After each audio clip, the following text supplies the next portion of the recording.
Joining us exclusively now on the quarter with her outlook is for pet care and more is Zoetis CEO Kristin Peck. Welcome back, Kristin. Good to see you. Thanks, Sarah. It's great to be back. So there was a little bit, I guess, of nervousness with what's going on with the consumer around these results, but it looks like you managed to come in line. So what are you seeing across livestock and pet care? Yeah, so we delivered a really strong quarter with 8% operational revenue growth at the top line and 13% on adjusted net income.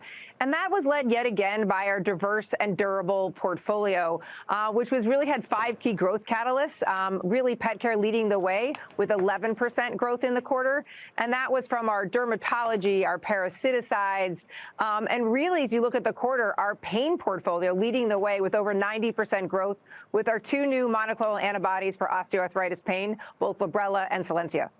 So how tied is it, Kristin, to what's happening with the consumer and the macro environment? Because if there's more pressure on the economy, doesn't that mean that we spend less?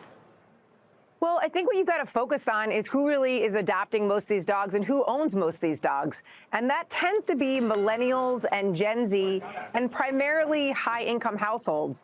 And, you know, they see their dogs as important parts of their family. We talk about the humanization of pets often, and they have a very high standard of care. And what we've continued to see throughout many economic cycles is the resilience of not just the animal health sector, but of Zoetis, given the significant innovation that we bring to the market.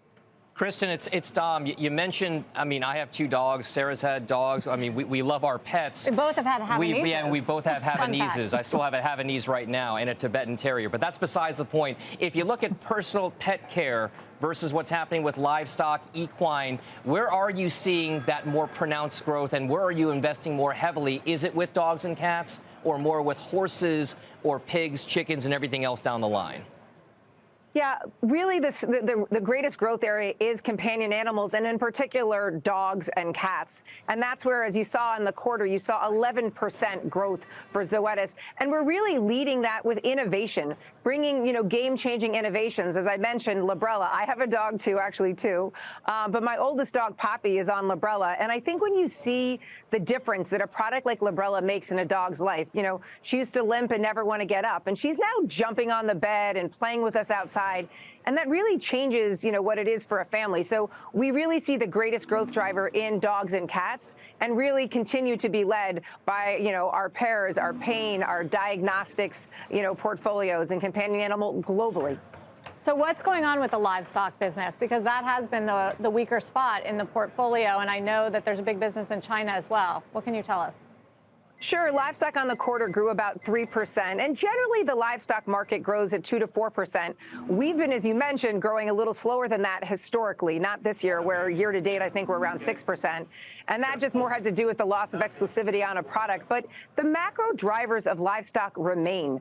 And really, that has to do with a growing middle class and more people who need to eat protein. And we see those trends as incredibly durable and will continue to grow. And as you look at livestock, we think it'll continue to grow in the low single digits for Zoetis this year and going forward.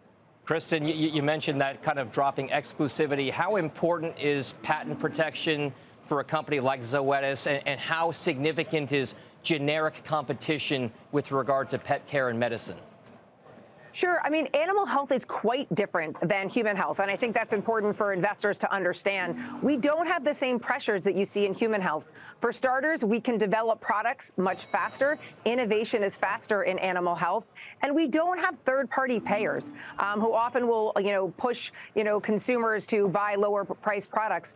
But we also can do so much more on life cycle innovation. We were excited this quarter to launch, for example, Apoquel, which is a product for dermatology, a chewable, liver flavored. So instead of having to figure out how you put a pill in some cheese to get your dog, you can actually give them almost like a treat, a liver flavored medicine. So animal health is quite different than human health and less susceptible to these loss of patent exclusivity, particularly in the companion animal space, where we still see growth in many products that are significantly past their patent life. Where are the obesity drugs, Kristin?